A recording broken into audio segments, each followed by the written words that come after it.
Dowell, I believe I get the philosophy of, getting the ball to your guys, your playmakers in space, let them turn around and use their speed. But a lot of plays at Tennessee throws short of the sticks, and then they didn't get those first downs. So how do you address that, and I guess what's kind of the philosophy of doing that? The philosophy sometimes is making sure the ball is getting out of the hand and the quarterback's not getting hit, which you have to measure anything. Sometimes the quarterback knows what's going on inside the pocket, and he gets rid of the ball before taking a sack or allowing a bad play to happen. So there's multiple things that happen. I think all of it go back to one thing, and it's protection is most of the time what happened, or they're playing a loaded coverage and they're dropping it soft. But I think if you're talking about specifically about the Tennessee game, it's more of a protection thing. Shane said yesterday that during the bye week, you guys went back and charted every single tackle for loss and sack to try to find causes. Is there anything you can share about that, or anything you may have learned about this team doing that process? Yeah, we also watched every inefficient run, and there's 69 of them. So we watched them one by one, and it was a horrible bye week because it's way too many. And you start talking about third down, and because everything in football, it's a cycle. It's like, hey, we're not great on third down. Well, why are we not great on third down? Well, I think we're like 119th in third and go yardage is like 3rd and 8+. Well, why is that? Because you have 69 inefficient runs. So like everything is why is the ball coming out so fast? Well, because you're in 3rd and 8 and they're rushing the passer with really good pass rushers, so the ball comes out early. Those are the things, like you can't treat symptoms. You have to treat problems. And symptoms of some of this stuff are sometimes it becomes storylines that are not the truth. But the truth is we didn't win up front last week. We didn't play well enough, or 2 weeks ago. And so we need to go back and we need to study and figure out why things are happening. And as coaches, sometimes you got to find the best way to fix the problems with your assets and resources you have. And sometimes that's change, sometimes that's schematics, sometimes it's personnel, sometimes it's as a coaching staff. Like you have to know why it's happening. We have a better understanding of why that's happening. There will be changes into multiple areas to try to fix that and try to cover that thing up. And I've told you guys before, or the last 3 or 4 weeks, it's going to be a process. There's no overnight fix on this. There's not. There's young players playing. There are players that need to play better. There are coaches. As a coaching staff, we need to coach better. We need to clean things up. We need to make sure that we're putting our guys in the best chance to be successful.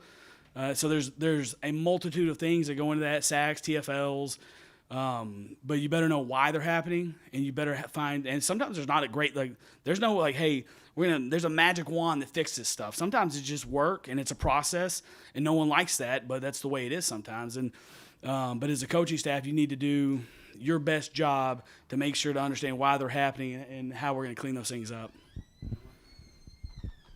Dow, with so many of those young guys kind of trying to now get more reps, what from the coordinator perspective are you sort of looking for in terms of seeing that, a freshman or a transfer is ready to contribute in a more meaningful way? Yeah, the challenge becomes what they're capable of versus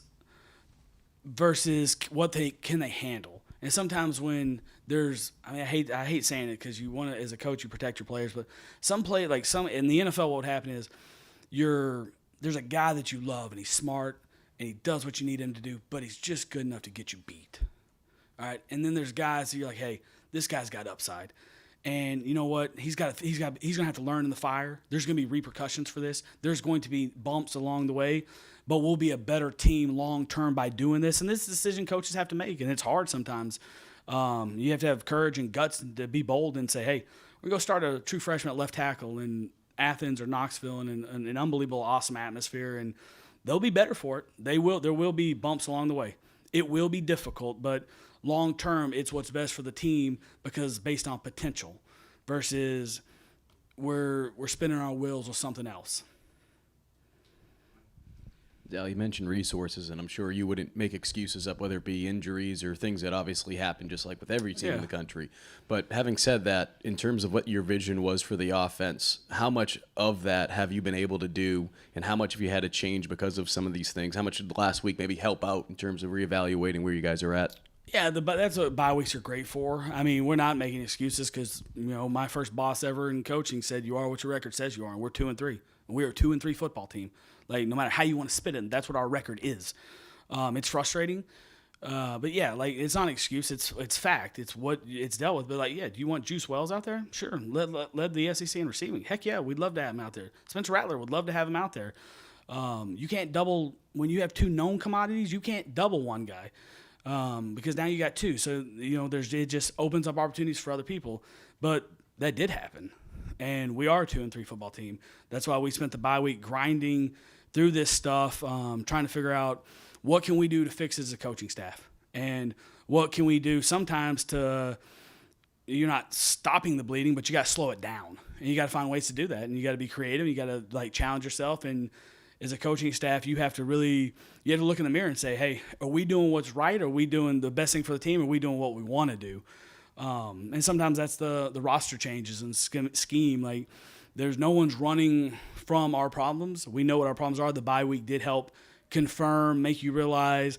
And like as you go week to week, sometimes you don't see like the glaring thing, but like then you got to go back and say, hey, why is it happening? Is it because we're running outside zone to 3 and we don't handle the 3 well enough? Do we always need to run it to the shade? Do we are we chipping and nudging for our tackles and tight ends and backs, and we're doing those things enough? Like because you really have a chance. Like that's why everyone self-scouts so hard in the offseason, but like you have like a 4 or 5 game glimpse of during the bye of like, okay, what's happened? Why is it happening? How can we fix what? Now there's some things that we're doing really well. We throw the ball really well. We play really good red zone offense.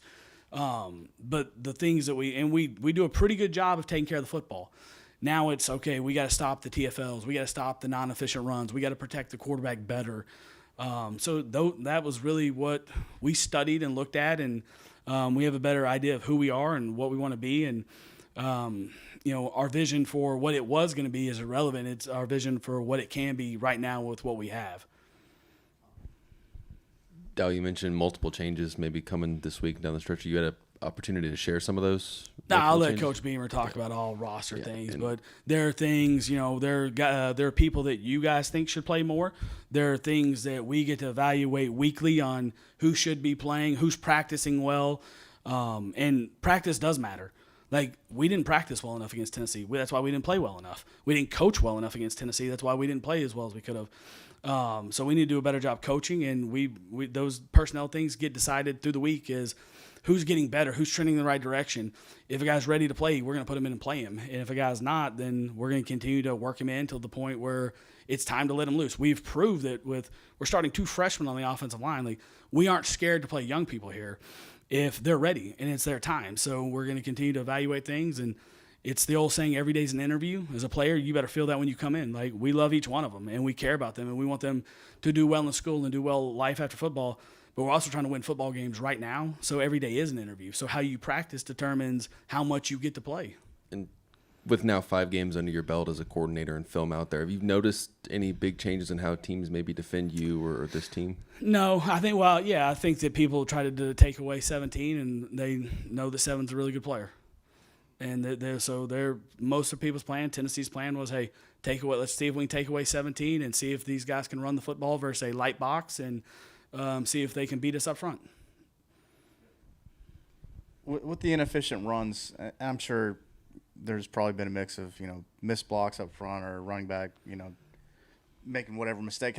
How challenging has it been for y'all to evaluate what you have at the running back position when it seems like maybe a lot of times some of those runs might be caused by, a guy getting knocked back up front? Or yeah, it's a challenge because it takes 11 guys doing their job to have an efficient run, which is first down, it's a 4-yard run. On second down, it's a 4-yard run. On third down, you're getting at least half, or the third and ones and fourth and ones you're converting on.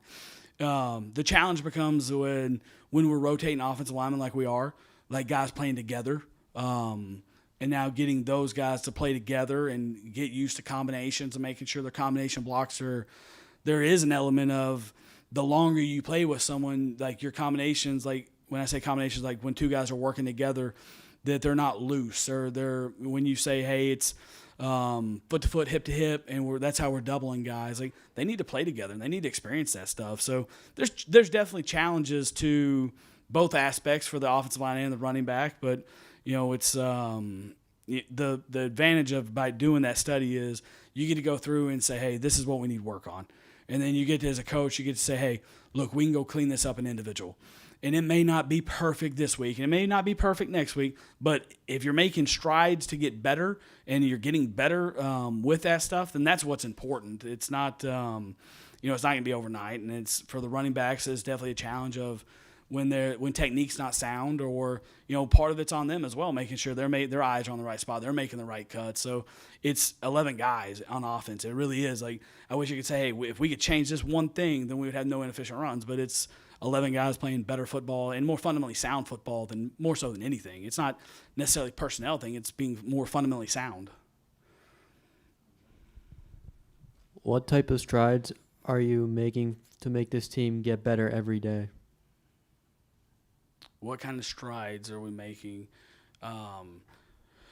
Well, I mean, I'm trying to figure out how to you want to reword the question? Like, what are you looking for when you ask that question?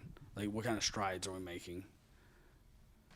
Like practice-wise? Yeah, I mean, we're going to take what we feel like we need this week, what we've studied over the bye week on things that are weaknesses, and then you tie those with the techniques that you might need versus this defense, and then that's what individuals about. And really, that's what individuals should be the hardest part of practice. And so your technique, because it's technique that makes the play go. It's not the scheme all the time. It's like, how well are we blocking inside zone? How well are we blocking outside zone? How is our pass protection? And then you break that down into, it's like whole part whole. It's like, hey, okay, how are we handling our man reaches? Well, we need to work on those because we're going to face it this week. Or, hey, we need to work on B blocks, which is a backside combination with a guard and a center, or a C block, which is a backside combination with a tackle and a tight end. And you take those things of what you need that week, or that for that game plan, and you work that stuff in individual, and that's how you measure strides.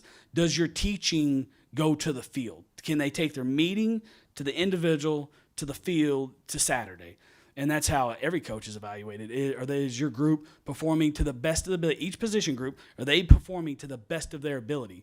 And that's how, as coaches, we measure. Like, is Spencer Rattler doing the things that we emphasize, and is he continuing to get better? And is he playing the best? Is his performance match individual, and is he playing to be the best player he can be? And that's what each position coach and it does on this team. And that's how you should be graded. And that's how you can measure strides. Is our group playing the best it can be? And last week as a quarterback group, we weren't that. And that starts with me. With some of the short yardage running, we saw Juju get a few more of those carries than he had earlier in the year. What's the thought process behind that, and what do you look for in a short yardage running back? Yeah, and sometimes it's more situational. That was I think the short yardage play you're referring to, it wasn't like, hey, we're scheming Juju for this third down. It was a tempo play that we went to that Juju happened to be on in that series of the game. Coach Hardesty controls the subs and how he's going to play his running backs. And then so it wasn't a design like, hey, this is our 3rd and 1. This is our short yardage situation. It happened to be his series in the rotation. That wasn't like, hey, we're going to get 0 in more in short yardage. Like, that wasn't the thought process.